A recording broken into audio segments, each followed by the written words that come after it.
Bismillahirrahmanirrahim. Assalamualaikum warahmatullahi wabarakatuh. Yang pertama kami haturkan terhormat kepada Bapak Kepala SD Negeri 1 Bojong, kemudian kepada rekan-rekan guru SD Negeri 1 Bojong, dan kemudian saya sampaikan salam hormat saya juga kepada Komite SD Negeri 1 Bojong, dan tidak lupa kepada rekan-rekan mahasiswa Undip yang kami hormati pula. Pertama, marilah kita memanjatkan puji syukur kehadirat Allah Subhanahu wa taala karena pada hari ini kita bisa berkumpul bersama dalam rangka membantu saya untuk diseminasi pemahaman dan pengalaman penerapan budaya positif. Hadirin dan Bapak Ibu yang kami hormati, hari ini saya akan menyelesaikan tugas saya untuk mendiseminasi pemahaman dan pengalaman penerapan budaya positif. Ini adalah pembelajaran modul 1.4 dalam rangka pendidikan calon guru penggerak angkatan 8 2023 Kabupaten Boyolali. Dalam hal ini saya akan mempresentasikan dan mendiseminasikan pembelajaran yang sudah saya ikuti selama 2 bulan kemarin akan saya paparkan kepada panjenengan semua. Jadi mohon maaf jika nanti ada sesi diskusi, juga mohon untuk diikuti sesi diskusi tersebut. Yang selanjutnya, ya, latar belakang diseminasi hari ini adalah pentingnya membangun budaya positif di sekolah sesuai filosofi pendidikan Ki Hajar Dewantara, yaitu pendidikan yang berpihak pada murid agar nantinya murid-murid memiliki karakter yang kuat sesuai dengan profil pelajar Pancasila. Nah, ini nanti hubungannya dengan kurikulum yang baru, yaitu kurikulum merdeka. Kemudian peran seorang guru sangat diperlukan dalam menciptakan sebuah karakter untuk menciptakan disiplin positif yang akhirnya membudaya menjadi sebuah budaya positif. Kemudian, namun seorang guru tidak bisa melakukan hal tersebut sendiri dan harus bersinergi, berkolaborasi dengan rekan-rekan sejawat dan seluruh stakeholder yang ada di sekolah tersebut. Kemudian, apa itu budaya positif? Budaya positif merupakan nilai-nilai, keyakinan, kebiasaan di sekolah yang berpihak pada murid agar murid dapat berkembang menjadi pribadi yang kritis, penuh hormat dan bertanggung jawab. Ini adalah latar belakang acara hari ini.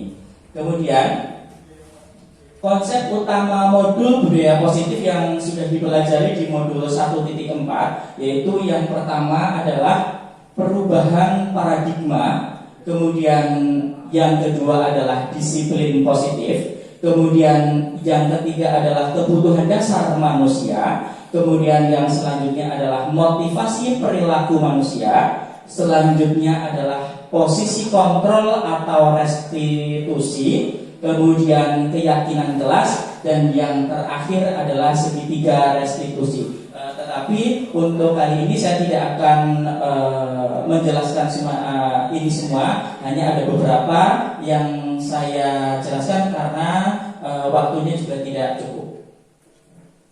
Yang pertama adalah kita akan menjawab pertanyaan pemantik yang nantinya akan berhubungan dengan kegiatan pada hari ini. Yang pertama, nanti saya mohon jawabannya. Kita bersama-sama akan menganalisa pertanyaan atau pernyataan yang ada di layar. Hukuman dapat mendisiplinkan anak. Kira-kira teman-teman rekan-rekan ini jawabannya iya apa tidak? Hukuman dapat mendisiplinkan anak. Jawabannya iya.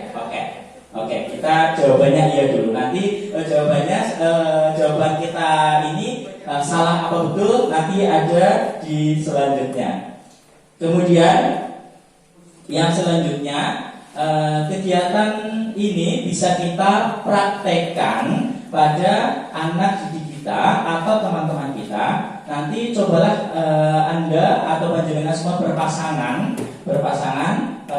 Nanti ada A dan B. Kemudian tugasnya adalah yang berperan sebagai A berpura-pura seolah-olah di tangan Anda ini memegang sesuatu yang sangat berharga. Nih, yang sangat berharga, yang tidak boleh diketahui orang lain, dan ini sangat berharga dalam hidup panjenengan. Kemudian yang bertugas sebagai B ini berusaha bagaimana caranya agar kepalan tangan si A dapat terbuka dan bisa melihat apa yang ada di kepalan tangan si A. Nah ini nanti caranya bisa dengan membujuk, bisa dengan menghardik, bisa dengan mengintimidasi, memarahi, menggoda, menggelitik, bahkan menawari uang agar bersedia membuka kepalan tangan tersebut. Nah nanti panjenengan bisa mencoba ini dengan rekan panjenengan, mungkin tidak sekarang, tapi ini bisa merefleksikan kita dan bisa memahami karakter dari anak didik atau teman-teman kita. Teman kita atau anak didik kita itu mempunyai sifat yang mungkin dengan sedikit rayuan saja bisa membuka tangan, atau dengan hardikan baru bisa membuka tangan, atau dengan cara yang kasar, dengan cara yang lembut baru bisa mengikuti apa kemauan kita. Ini nanti bisa mengetahui karakter dari teman atau anak didik kita. Nah, bentuk selanjutnya adalah perubahan paradigma. Ini adalah materi yang pertama yang akan kita bahas, yaitu perubahan paradigma pada modul 1.4. Nah, untuk menciptakan budaya positif di sekolah yang berpihak pada murid agar sesuai dengan filosofi pemikiran Ki Hajar Dewantara, tentunya hal ini diawali dengan merubah cara pandang kita agar murid itu sendiri tahu bahwa disiplin erat kaitannya dengan teori kontrol yang digunakan guru ketika menghadapi murid. Nah ini sebelum berkelanjutan kita juga harus mengetahui apa itu paradigma. Paradigma adalah keyakinan kita untuk melakukan sesuatu. Jadi apa yang ada di otak kita, apa yang ada di pemikiran kita untuk melaksanakan sesuatu, itu yang disebut paradigma. Dan kita sebagai seorang pendidik juga harus mempunyai paradigma yang berkembang sesuai dengan perkembangan teknologi yang ada di Indonesia. Kemudian miskonsepsi makna kontrol. Miskonsepsi ini adalah konsepsi yang salah tentang makna kontrol kita terhadap anak. Salah satunya yaitu ilusi guru bahwa guru itu bisa mengontrol murid. Ini ilusi adalah angan-angan atau seolah-olah atau hal yang tidak nyata. Jadi miskonsepsi atau kesalahan yang pertama adalah seolah-olah guru bisa mengontrol murid. Kemudian yang kedua, seolah-olah atau ilusi bahwa penguatan positif berupa bujukan bisa sangat efektif dan bermanfaat. Kemudian selanjutnya, ilusi atau angan-angan bahwa kita mengkritik, memberi masukan dan membuat rasa bersalah kepada orang lain atau kepada murid bisa menguatkan karakter.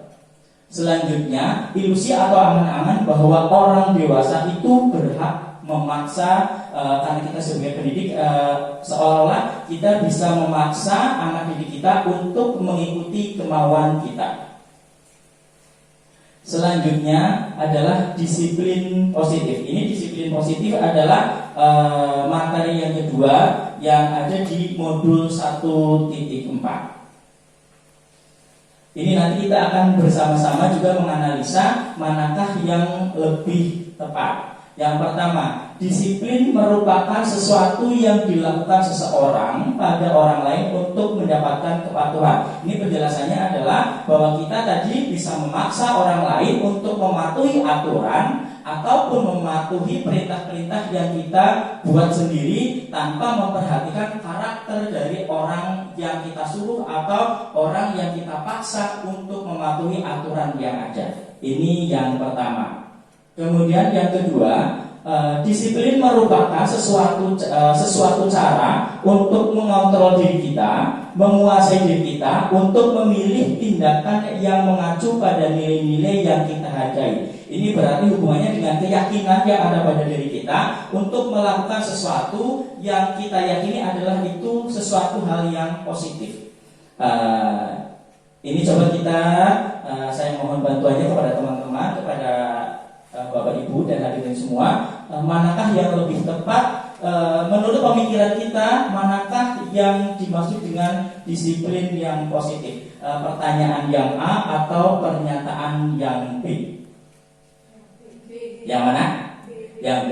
Oke, berarti kita sudah sepakat bahwa disiplin merupakan keyakinan pada diri kita untuk mengontrol diri kita melakukan sesuatu yang positif yang bisa menjadi pembelajaran berharga sepanjang hayat. Untuk selanjutnya, makna disiplin saat ini telah berubah menjadi sesuatu yang dilakukan seseorang pada orang lain untuk mendapatkan kepatuhan. Kecenderungan umum adalah menghubungkan disiplin dengan ketidaknyamanan, bukan dengan apa yang kita hargai atau pencapaian suatu tujuan mulia. Ini maknanya adalah sekarang sudah eranya berubah bahwa disiplin tadi adalah memaksa orang lain untuk mematuhi aturan, memaksa orang lain untuk mengikuti kehendak kita karena kita merasa tidak nyaman. Contoh, ketika kita sebagai guru ada anak yang kita anggap tidak disiplin karena aturan-aturannya sudah ada, misalkan tidak boleh bermain di dalam kelas, sedangkan kita sebagai guru ada siswa yang bermain di dalam kelas merasa kita tidak nyaman. Nah, kita perlu mendisiplinkan, kita perlu memaksa anak itu untuk berbuat tidak berlarian di dalam kelas. Padahal anak itu tidak punya keyakinan bahwa berlarian di dalam kelas adalah sesuatu yang negatif. Nah, ini yang perlu kita kembalikan lagi, bahwa disiplin tadi adalah kontrol diri kita, bukan kita mengontrol orang lain. Nanti ada hubungannya dengan membuat kesepakatan kelas dan keyakinan kelas yang sudah kita laksanakan di hari pertama pada saat MPLS hari pertama kita masuk. Selanjutnya adalah sebagai pendidik, tujuan kita adalah menciptakan anak-anak yang memiliki disiplin diri sehingga mereka berperilaku dengan mengacu pada nilai-nilai kebajikan universal dan memiliki motivasi intrinsik bukan ekstrinsik. Jadi nilai-nilai kebajikan, tadi kedisiplinan dan sebagainya, kita usahakan sebagai pendidik atau sebagai guru itu kita bina supaya anak itu yakin bahwa ini adalah hal-hal yang harus kita laksanakan, bukan kita memaksa. Kalau kita memaksa itu berarti adalah keyakinan ekstrinsik yang biasanya kalau keyakinan ekstrinsik itu tidak akan kekal dan hanya berlaku pada saat itu. Tetapi kalau kita sudah mempunyai keyakinan intrinsik yang ada pada diri kita akan melaksanakan hal tersebut tanpa terpaksa dan akan berkelanjutan karena kita tidak takut akan melanggar hal tersebut, karena kita sudah yakin, kita sudah sepakat tidak melakukan pelanggaran kepada kesepakatan yang berujung pada keyakinan kelas yang sudah dibuat di hari pertama. Selanjutnya, disiplin positif merupakan salah satu cara penerapan disiplin yang bertujuan untuk menumbuhkan kesadaran serta memberdayakan anak untuk melakukan sesuatu tanpa sogokan, ancaman maupun hukuman. Jadi sekali lagi berkaitan lagi dengan hal yang di atas, bahwa disiplin kepada anak kita perlu terapkan tanpa kita mengancam, tanpa kita memberi hukuman kepada anak untuk melaksanakan hal-hal yang positif yang tidak merugikan diri sendiri dan tidak merugikan orang lain. Untuk selanjutnya, disiplin positif ini nanti akan melahirkan nilai-nilai kebajikan, dan nilai-nilai kebajikan ini tujuan akhirnya adalah profil pelajar Pancasila yang nanti juga ujungnya akan berujung kepada kurikulum merdeka yang mengacu kepada profil pelajar Pancasila yang pertama adalah beriman, bertakwa kepada Tuhan Yang Maha Esa dan berakhlak mulia. Kemudian yang kedua adalah berkebinekaan tunggal, selanjutnya bergotong royong, selanjutnya adalah bernalar kritis, mandiri, dan yang terakhir adalah kreatif. Ini adalah tujuan dari mendisiplinkan siswa atau peserta didik kita untuk melakukan hal-hal yang positif yang berujung pada pemahaman dan pelaksanaan serta aplikasi dari profil pelajar Pancasila. Ya, untuk selanjutnya adalah kebutuhan dasar manusia. Tetapi sebelum saya beralih ke materi yang ketiga, untuk materi yang pertama dan materi yang kedua ada pertanyaan? Tidak? Kalau tidak ada, saya lanjutkan ke materi selanjutnya, yaitu kebutuhan dasar manusia. Sebenarnya kebutuhan dasar manusia secara umum ini bukan kebutuhan pokok yang jasmani dan rohani saja. Ini adalah kebutuhan dasar manusia. Kita berhubungan dengan kebutuhan kita sebagai pendidik dan kebutuhan peserta didik kita. Yang pertama adalah bertahan hidup. Sebenarnya kita di sekolahan juga mempunyai kebutuhan dasar, yaitu bertahan hidup. Contohnya, misalkan ada peserta didik kita yang tidak membawa pensil. Sedangkan pensil itu adalah kebutuhan dasar kita untuk hidup di sekolah, bertahan sampai siang untuk mengikuti pembelajaran. Nah, ketika dia tidak membawa pensil tersebut, dia pasti yang pertama akan berusaha meminjam kepada temannya. Ini suatu hal yang biasa dilakukan. Tetapi ketika temannya tidak memberikan atau mengizinkan siswa yang tidak membawa pensil tersebut tidak dipinjami, sedangkan dia harus bertahan dan bagaimana caranya mendapatkan pensil tersebut, ujung-ujungnya pasti akan melaksanakan pelanggaran. Salah satunya mengambil pensil tanpa izin. Nah, ketika Bapak Ibu guru atau kita semua menemukan hal tersebut, alangkah baiknya tidak langsung menyalahkan, tetapi kita tanyakan dulu mengapa dia melakukan hal tersebut. Karena tadi salah satu kebutuhan itu, kebutuhan mendapatkan pensil adalah kebutuhan untuk bertahan hidup di kelas tersebut. Selanjutnya adalah kasih sayang dan rasa diterima. Kita sering mendapatkan anak didik atau peserta didik yang seolah-olah selalu mencari perhatian kepada kita dengan misalnya mengganggu teman, kemudian nakal dengan temannya, kemudian bisa juga membuat gaduh di dalam kelas. Ini adalah salah satu juga kebutuhan dirinya itu untuk mendapat kasih sayang dan rasa diterima.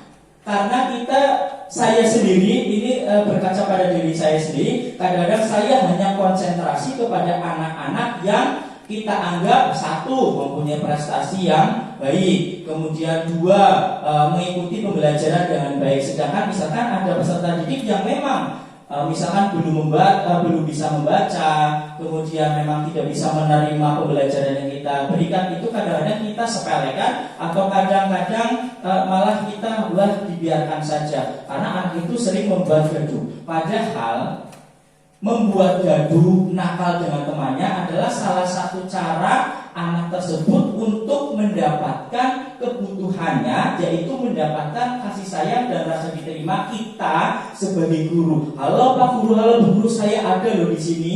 Walaupun saya belum bisa membaca, saya belum bisa menulis, tolong perhatikan saya. Saya jangan dicuekin lah kasarannya. Nah, itu adalah bentuk perwujudan untuk mendapatkan kasih sayang dan rasa diterima di peserta didik itu dari Bapak Ibu guru dan teman-temannya.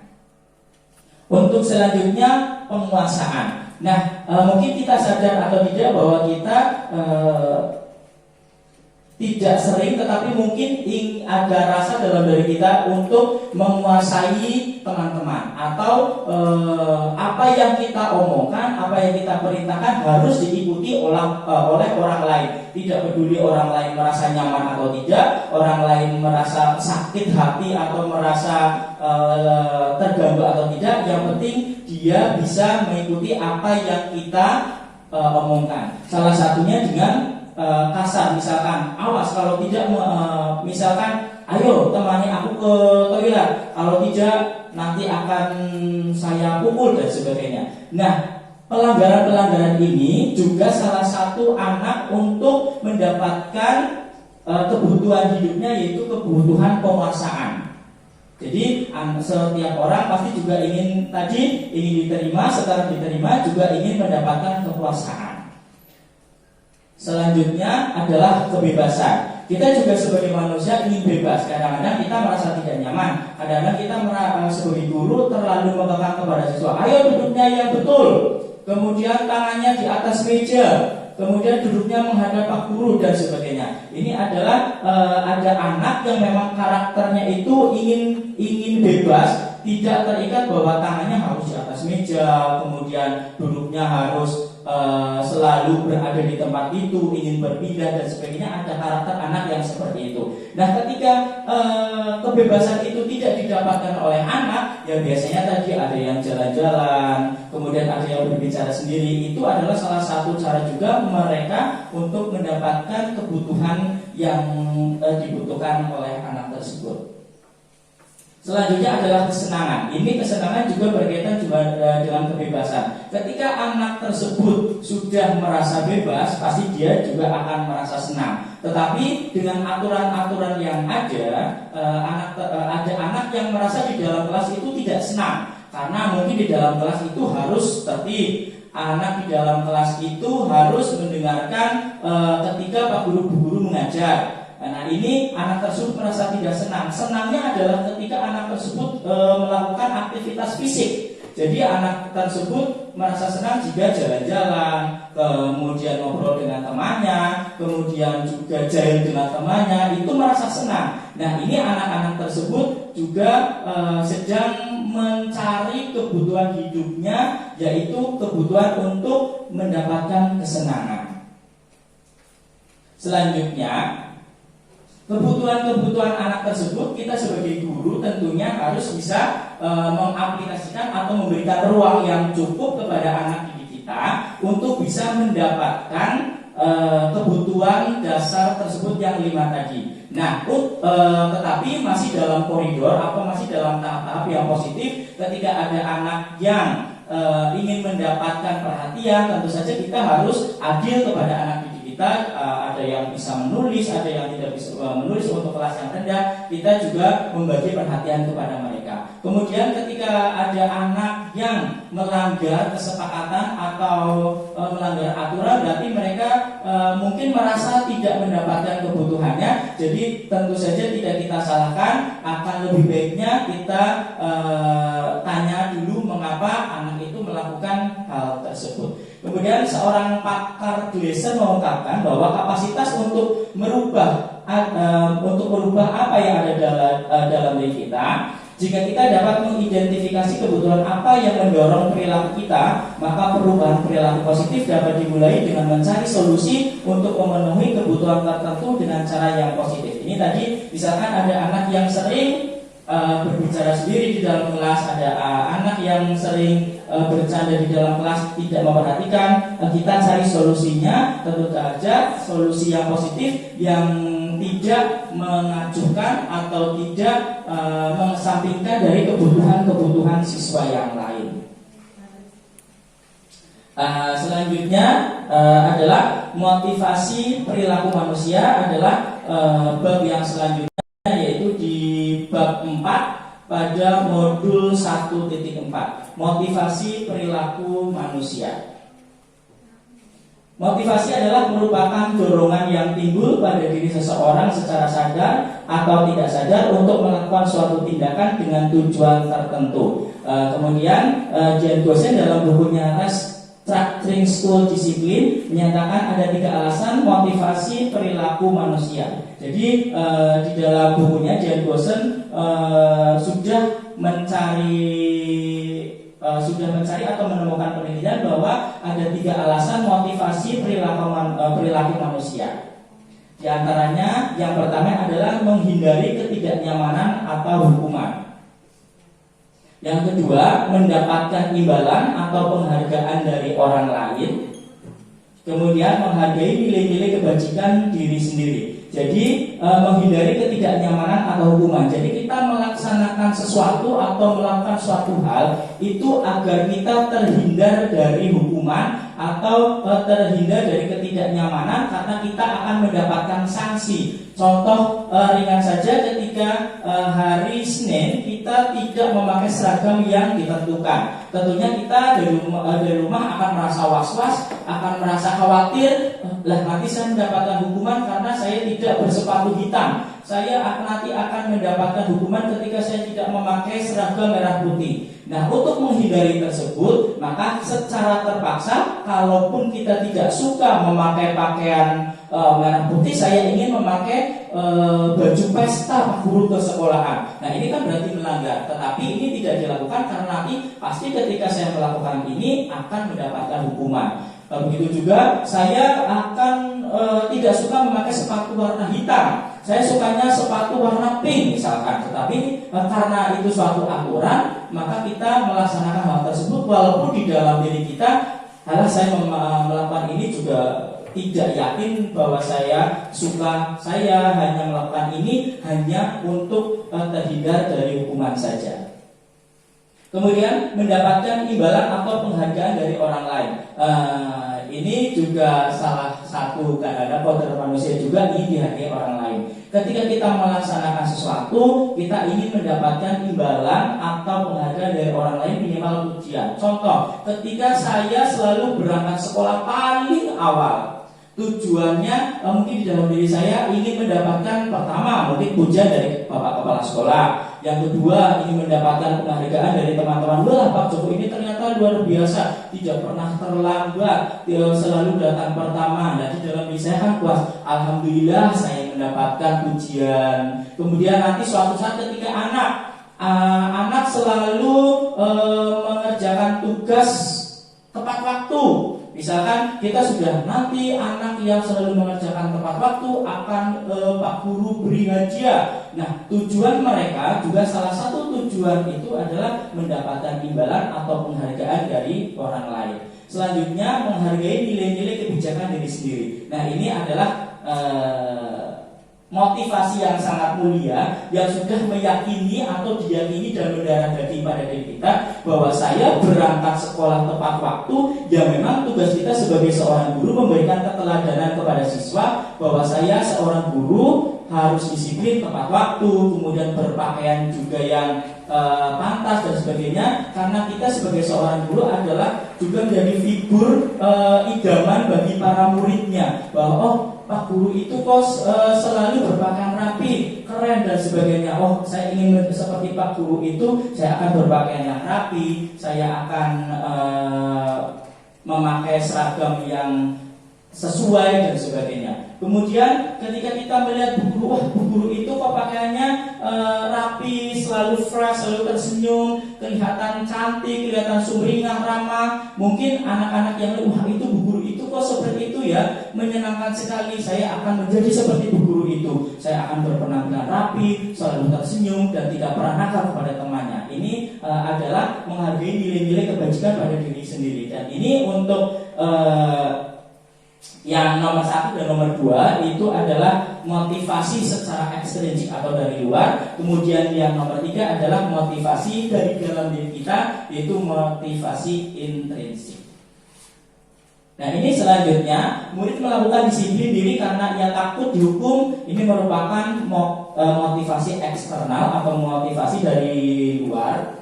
Kemudian murid melakukan disiplin karena ia ingin mendapatkan imbalan. Ini juga merupakan motivasi eksternal. Kemudian murid melakukan disiplin karena sadar akan nilai kebajikan dirinya. Ini juga merupakan motivasi, tetapi motivasi internal yang muncul dari dalam diri kita, muncul dari dalam diri peserta didik yang betul-betul yakin bahwa melakukan atau berbuat disiplin, berbuat budaya positif adalah hal yang mulia yang menjadi pembelajaran sepanjang hayat.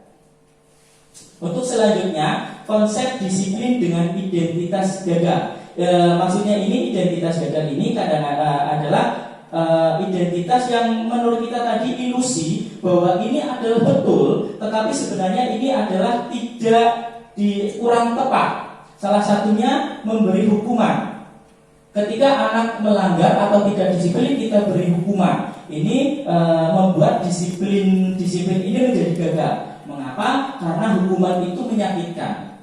Sampai saat ini saya masih ingat, saya dulu pada waktu SD pernah dihukum Pak Guru karena tidak mengerjakan PR. Saya disuruh mengerjakan di luar. dengan menulis PR ini 10 kali. Nah, hal-hal ini akan teringat oleh kita. Saya yakin juga teman-teman, Bapak Ibu guru, kemudian rekan-rekan dari mahasiswa juga masih ingat. Saya dulu ternyata waktu SMA pernah melakukan kesalahan dan dihukum. Saya dulu waktu TK, waktu SD pernah dihukum. Dan ini sangat menyakitkan pada diri kita, sehingga kita akan terus teringat dan tidak akan pernah lupa.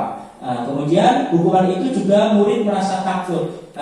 Mungkin ini kejadian sudah pernah terjadi atau mungkin terjadi kepada pengalaman kita juga, bahwa kita ketika menghukum anak tersebut besoknya tidak mau berangkat sekolah karena takut dengan Pak Guru, Bu Guru. Itu kadang terjadi karena anak itu merasa takut, kemudian merasa tidak nyaman, kemudian merasa dipaksa dan rendah diri. Dan ini akhirnya akan berujung ke rendah diri, karena ini ujungnya nanti pembulian. Contohnya begini, ketika saya menghukum anak yang tidak memakai seragam, saya suruh ayo berdiri di halaman biar semua orang tahu kamu melanggar hukuman. Nah, ini akhirnya akan dibully oleh teman-temannya. Cie tidak membawa tidak memakai seragam, akhirnya wah nanti akhirnya terkenal dan sebagainya, tapi terkenal yang jelek, dan akhirnya anak tersebut akan membenci peraturan. Dalam orang seneng ki sekolah nanggono ki aturan wah bah aku main pindah wae. Nah, ini akhirnya akan berujung ke membenci peraturan. Selanjutnya penghargaan. Nah, kita juga akan mengidentifikasi apakah memberi penghargaan ini suatu yang positif. Yang pertama, penghargaan itu tidak efektif. Penjelasannya bagaimana Pak Joko? Penjelasannya adalah penghargaan tidak efektif. Seringkali kita melakukan sesuatu itu tadi untuk mendapatkan penghargaan. Nah, ketika kita sudah mendapatkan penghargaan tersebut, kita akan melakukan hal yang jelek lagi karena sudah tidak dihargai lagi. Kemudian merusak hubungan atau iri. Nah, misalkan saya tadi dipuji oleh Bapak Kepala Sekolah karena saya selalu datang tepat waktu. Nah, datang tepat waktu ini kan juga hubungannya dengan disiplin diri, membagi waktu dan sebagainya, kemudian kesibukan dan sebagainya. Ketika ada salah satu Bapak Ibu guru atau murid kita yang beberapa kali datang terlambat, kemudian tidak mendapatkan pujian, itu akhirnya alah mesti Joko yang dipuji, alah dan begitu. Itu nanti akan mendapatkan ini. Kemudian akan mematikan kreativitas. Nah, ini mematikan kreativitas ini penjelasannya adalah ketika kita melakukan ingin mendapatkan penghargaan, kita pasti akan melakukan hal itu terus, yang baik terus. Padahal ada kreativitas yang memang harus disalurkan. Contoh, ada anak yang mencoret-coret tembok, berarti kebutuhan kreativitas atau kebebasannya itu tidak terpenuhi. Nah, ini adalah tugas kita sebagai guru untuk memberi ruang dan fasilitas kepada anak untuk mendapatkan kebutuhan tersebut. Kemudian merampas hak untuk menghargai dirinya. Ketika kita mendapatkan suatu penghargaan, kita pasti akan merasa senang. Tetapi bagi yang tidak mendapatkan penghargaan itu akan merasa bahwa aduh saya kok begini ya, saya kok bodoh ya, saya kok tidak bisa seperti dia ya, dan sebagainya. Itu akan memunculkan hal-hal yang negatif berkaitan dengan penghargaan dan hukuman. Ini sampai materi yang ini ada tanggapan atau masukan atau pertanyaan dari teman-teman? Cukup? Kalau cukup, saya lanjutkan.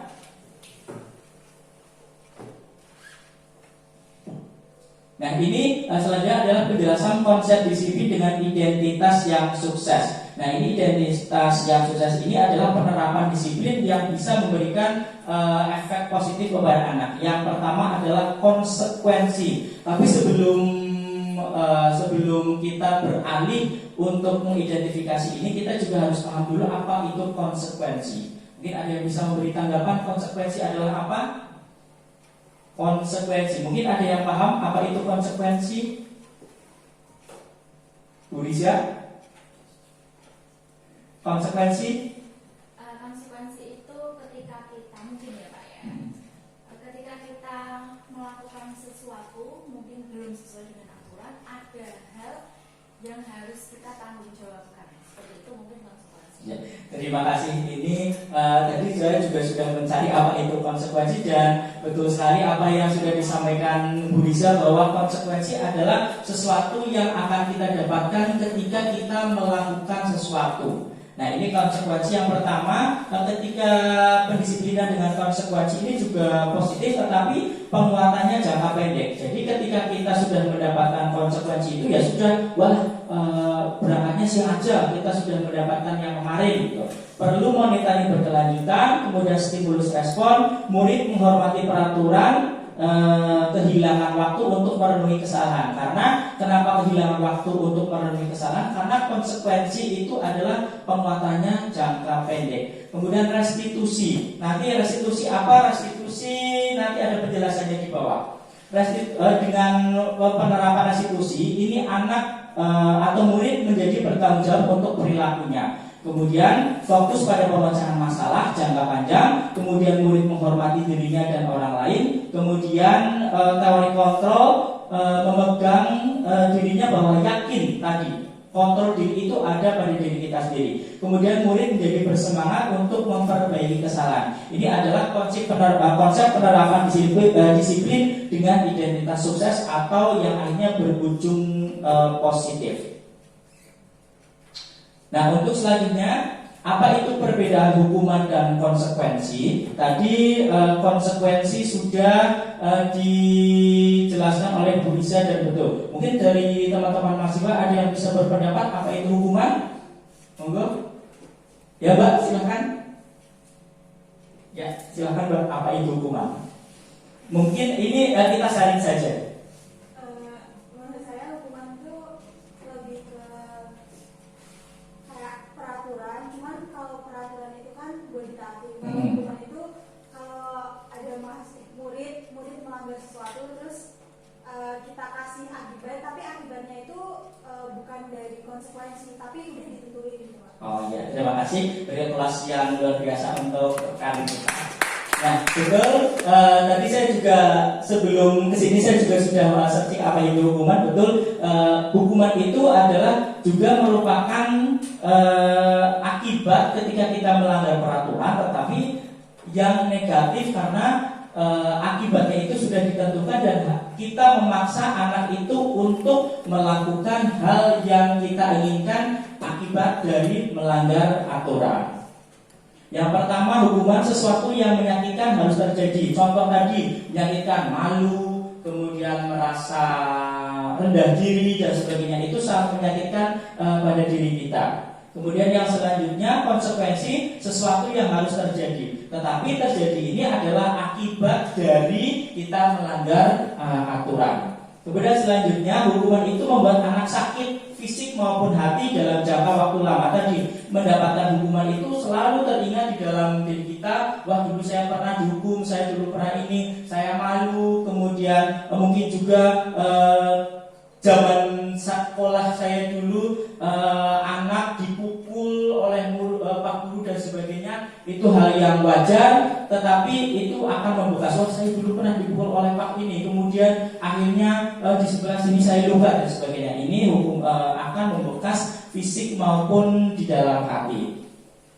Kemudian membuat anak merasa tidak nyaman dalam waktu jangka yang pendek. Ini adalah konsekuensi. Selanjutnya, hukuman akan membuat anak membenci disiplin. Wah, gara-gara saya harus membawa ini, gara-gara saya harus ini, sehingga saya dihukum dan sebagainya. Ini akhirnya anak akan membenci. Kemudian anak akan menghargai disiplin. Ini adalah konsekuensi.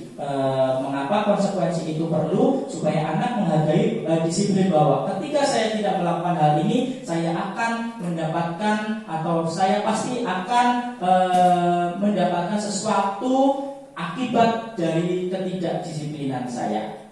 Selanjutnya, paksaan. Hukuman itu pasti memaksa orang lain untuk menaati. Kemudian stimulus atau tanggapan ini berupa bisa tanggapan atau bisa juga berupa motivasi. Kemudian mendorong anak menyakiti diri sendiri, ini hukuman.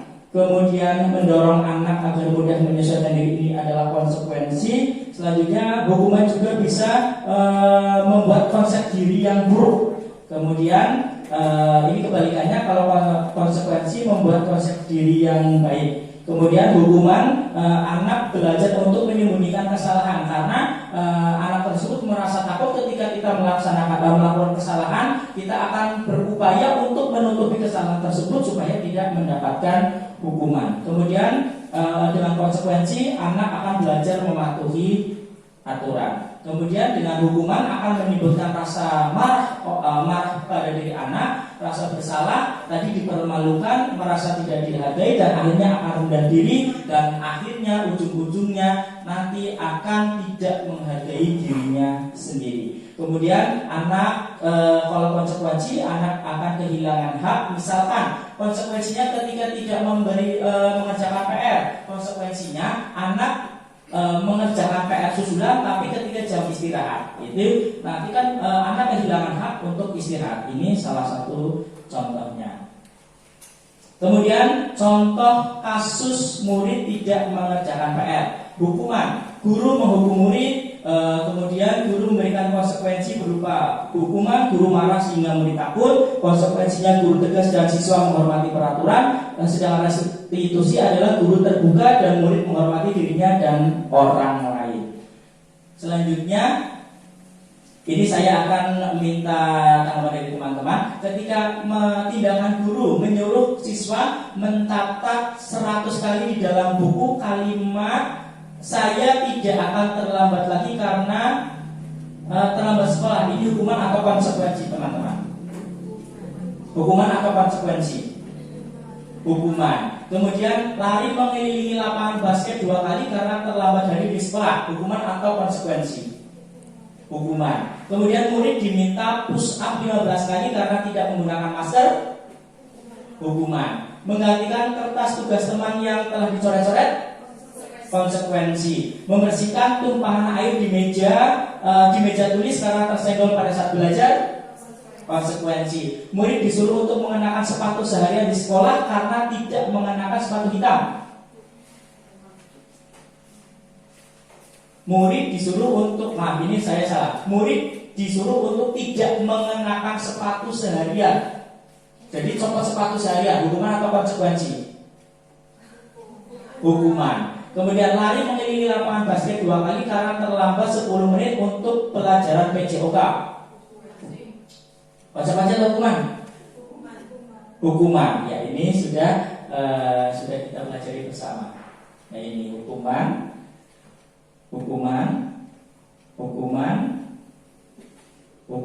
konsekuensi, hukuman, yang terakhir konsekuensi. Nah, ini ada kita bersama-sama. Berarti yang nomor terakhir salah. Tidak apa-apa, yang penting nanti ujung-ujungnya paham. Sekarang materi yang terakhir yaitu restitusi.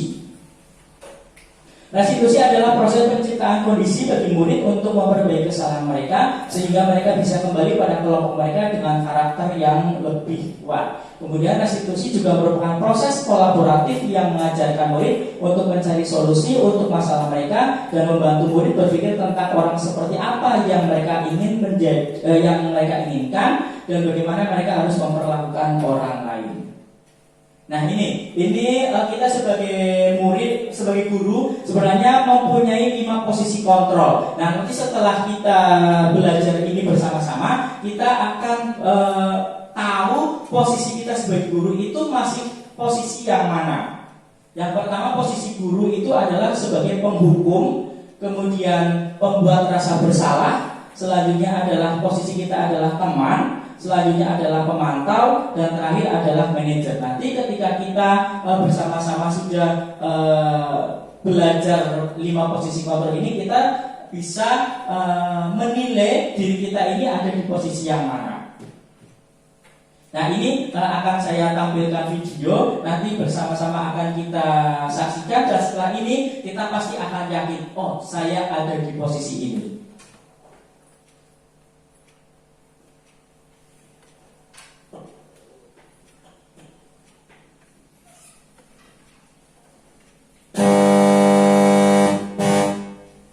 Ibu dan Bapak guru hebat. Dalam penerapan disiplin positif restitusi, salah satu program yang dikembangkan adalah 5 posisi kontrol. 5 posisi kontrol dalam restitusi adalah proses perjalanan seorang pendidik agar dapat mengenali dirinya. Pada video kali ini, kita akan membahas tentang 5 posisi kontrol yang dikembangkan oleh Diane Dawson dan contoh penerapannya.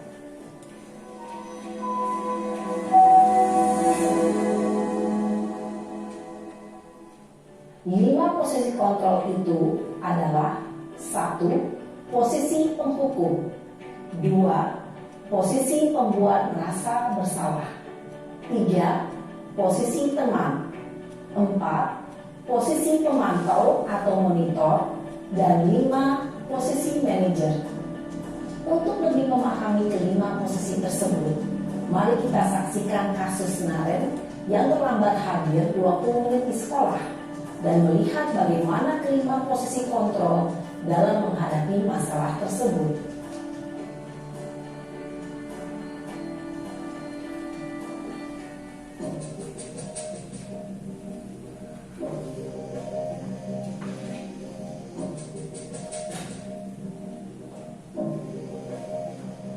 Naren, sini kamu. Selamat pagi, Bu. Selalu terlambat. Kamu deh, pasti terlambat. Maaf, Bu. Saya Apa? Apa coba? Alasan kamu apa lagi? Kapan sih kamu tidak terlambat? Malas sekali ya kamu jadi anak. saya Dasar pemalas. Gak kapok-kapok sih kamu. Sudah berapa kali terlambat? Sana, kamu keliling lapangan basket 2 kali. kenapa saya harus keliling basket, Bu? Kenapa? Kamu melawan ibu? Berani-beraninya jawab. Sudah terlambat, masih berani jawab pula. Sekarang, keliling lapangan basket 5 kali sekalian. Biar kapok. Cepat. Pergi sana ke lapangan basket. Posisi penghukum biasanya berbicara dengan nada tinggi, menghardik, menunjuk-nunjuk, menyakiti, dan menyindir. Hukuman bisa berupa fisik maupun psikis. Ibu dan bapak guru hebat. Dampak yang terjadi pada murid ketika guru berada pada posisi penghukum adalah murid cenderung akan memberontak, bahkan menyimpan dendam.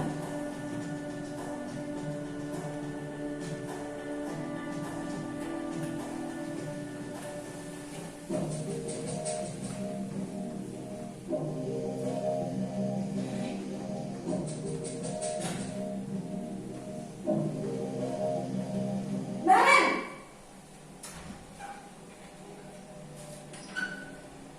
Selamat pagi, Bu. Naren. Kamu kenapa terlambat lagi, nak? Ya Tuhan, Naren. Kamu senang ya bikin ibu susah ya? Kalau kamu terlambat lagi, nanti ibu yang ditegur bapak kepala sekolah, nak. Disangka ibu tidak bisa membina kamu. Duh, gimana ini? Maaf, Bu. Duh, Gusti Naren.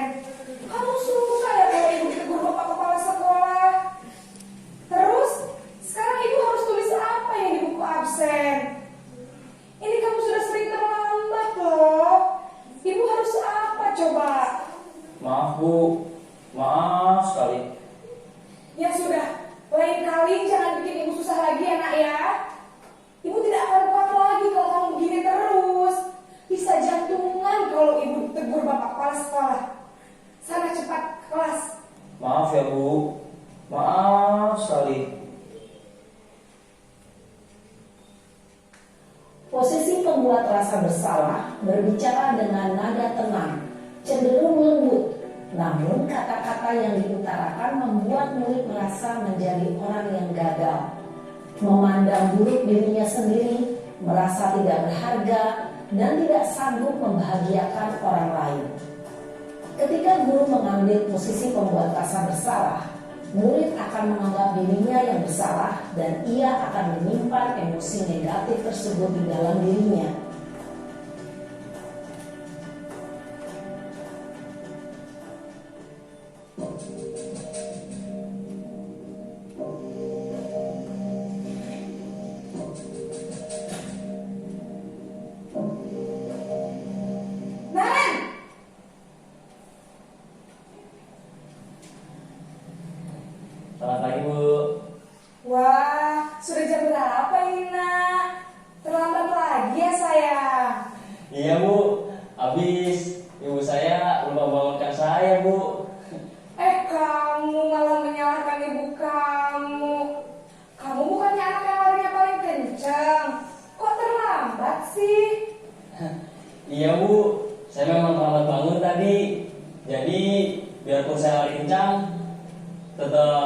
kejar, Bu. Ya sudah sana, nanti lain kali larinya lebih kenceng lagi ya, biar gak terlambat lagi. Bikin seneng ibu, demi ibu, bisa kan? Bisa lah, Bu. Ya sudah sana masuk kelas, ibu beresin urusan absen kamu. Kamu ini ada-ada saja. Dalam posisi teman, guru berbicara dengan nada suara ramah, akrab, cenderung bersenda gurau untuk menjaga suasana tetap santai. Murid akan merasa senang, aman, dan akrab dengan guru. Identitas yang tercipta adalah identitas sukses atau berhasil. Namun, perlu diingat, karena ini masih dorongan eksternal, maka ada faktor ketergantungan dari murid kepada orang tertentu. Di sini guru absennya, sehingga di lain waktu murid bisa berperilaku baik, namun hanya kepada orang-orang tertentu saja.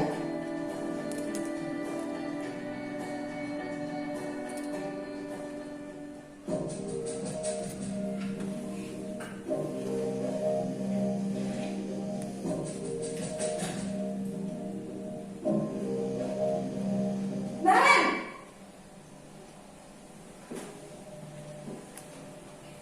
Selamat pagi, Bu. Naren, apa peraturan sekolah kita tentang jam berapa kita harus masuk sekolah, nak?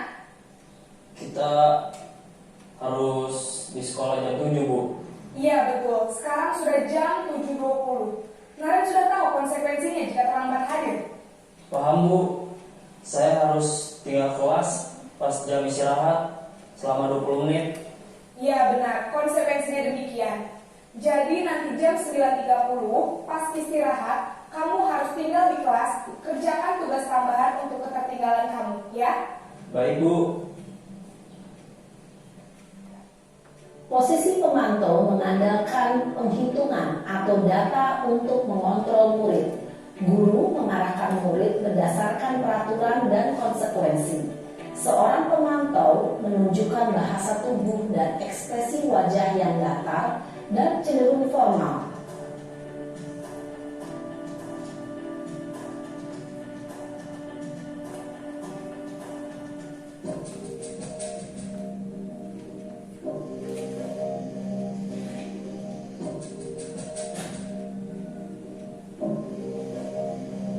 Naren!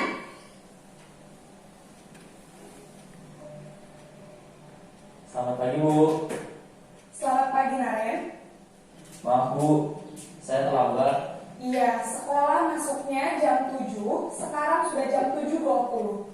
Jadi sekarang bagaimana ini, Naren? Maaf, Bu. Saya lupa setel alarm saya semalam. Baiklah, menurut kamu, keyakinan sekolah yang mana yang perlu kamu tingkatkan? Menghargai diri sendiri dan orang lain mungkin, ya, Bu. Setuju. Jadi, apakah Naren meyakini prinsip saling menghormati tersebut? Iya, Bu. Saya meyakininya. Apakah Naren bersedia memperbaiki masalah keterlambatan ini? Bersedia, Bu. Bagaimana kamu akan perbaiki masalah keterlambatan ini? Saya akan coba untuk tidak lupa menyetel alarm saya, Bu. Baik, kalau Naren lupa menyetel alarm di rumah, ada orang yang kira-kira bisa bantu mengingatkan tidak? Ada, Bu. Kakak saya, Kak Emma. Ada lagi selain Kak Emma? Selain Kak Emma, ada ibu saya. Baik, jadi yang mengingatkan Naren adalah Kak Emma dan ibu kamu ya? Kira-kira akan mulai setel alarm kapan nih, Naren? Setelah pulang sekolah, akan segera saya lakukan. Baik, jadi Naren akan setel alarm untuk bangun besok pagi dan akan diingatkan oleh kakak dan ibunda Naren ya. Ada lagi yang mungkin perlu dilakukan, Naren, agar tidak terlambat bangun lagi? Tidak ada, Bu. Baik, Naren, terima kasih untuk kerjasama kamu. Sekarang kamu perlu kembali ke kelas untuk belajar. Baik, Bu. Terima kasih. Posisi manajer adalah posisi kontrol yang disarankan untuk membimbing murid memiliki sikap disiplin yang positif, yaitu murid yang mandiri, bertanggung jawab, dan dapat memecahkan masalah. Tujuan dari posisi ini adalah agar murid dapat berefleksi atas tindakannya Guru akan dengan tulus memberikan pertanyaan-pertanyaan bermakna sehingga membuat murid dapat belajar dari kesalahannya dan mencari sebuah solusi untuk menyelesaikannya. Ibu dan Bapak guru hebat. Demikian Bapak Ibu, kita sudah paham dan sudah tahu posisi kita ada di posisi yang mana. Nah, untuk selanjutnya adalah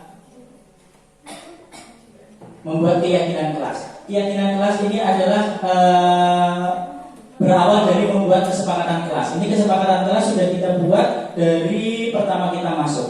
Nah, urutannya adalah kita membuat kesepakatan kelas adalah berupa usulan aturan yang diinginkan oleh anak didik kita untuk suasana di kelas kita. Dan membuat kesepakatan kelas ini masih menggunakan kalimat yang negatif. Contoh, dilarang makan di dalam kelas, dilarang bermain di dalam kelas. Nah, untuk keyakinan kelas ini adalah kesepakatan kelas diubah menjadi kalimat yang positif. Contoh, ketika dilarang makan di dalam kelas, kita ubah menjadi kalimat positif, makan di luar kelas misalkan. Dan misalkan dilarang bermain di dalam kelas, kita ubah menjadi kalimat positif, bermain di luar ruangan kelas.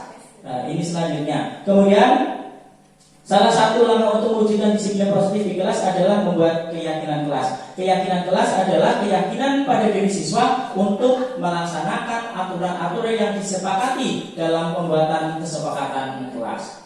Selanjutnya, tadi langkah pembuatan keyakinan sudah saya jelaskan tadi. Dan untuk selanjutnya, ini adalah keyakinan kelas 4 dan kelas 5 yang sudah kemarin kita buat. Yang pertama, anak membuat aturan-aturan, usulan aturan, kemudian tulisan tersebut dituliskan dalam sticky note, kemudian ditempelkan, kemudian anak menandatangani aturan yang sudah disepakati. Kemudian ini adalah keyakinan kelas 5, selalu menjaga, bermain. Ini adalah kata-kata yang sudah diubah menjadi kalimat positif. Kemudian segitiga restitusi adalah awalnya adalah validasi kebutuhan, kemudian menanyakan keyakinan, kemudian menstabilkan identitas.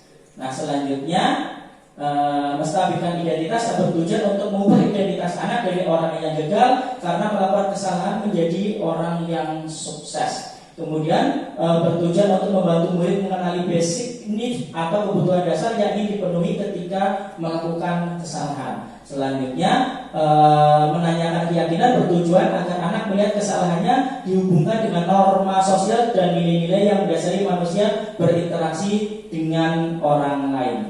Kemudian yang selanjutnya adalah mari sama-sama kita menjawab pertanyaan-pertanyaan di bawah ini. Saya kecewa sekali dengan kamu. Siapa yang menyatakan ini? Bapak guru, Bapak Ibu guru, ini berposisi sebagai apa?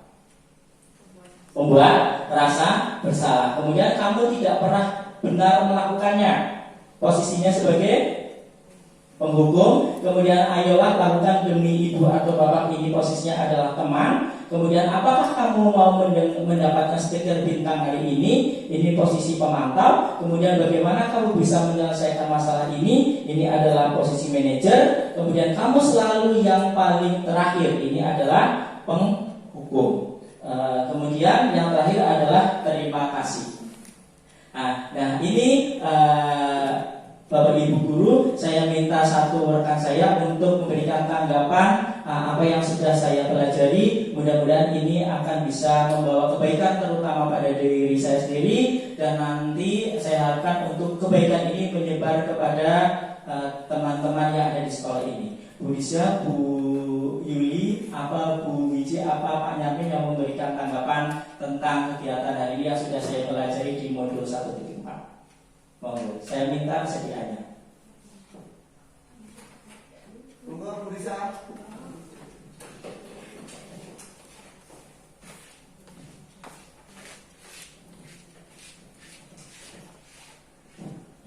Terima kasih sekali Pak Joko atas kesempatannya.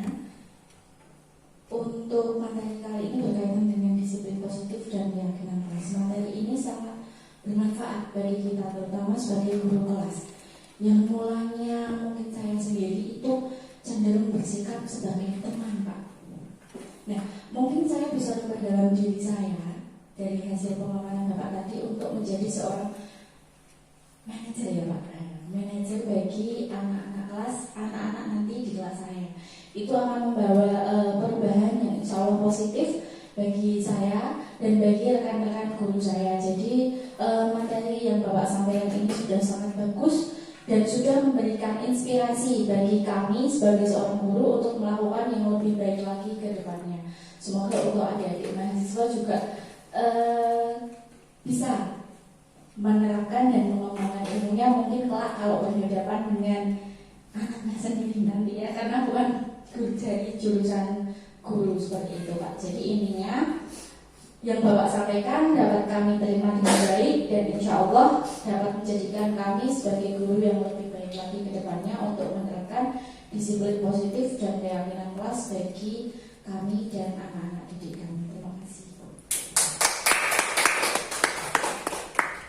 Ya, terima kasih kepada Bu Lisa yang sudah memberikan tanggapan dan aplaus yang sangat luar biasa juga kepada Bu Lisa dan teman-teman semua, rekan-rekan saya, Bapak Kepala Sekolah, Bapak Ibu Komite dan rekan-rekan mahasiswa yang sudah mengikuti kegiatan hari ini dengan baik dan sudah membantu saya untuk menyelesaikan tugas saya. Dan akhirnya, wabillahi taufiq wal hidayah. Wassalamualaikum warahmatullahi wabarakatuh.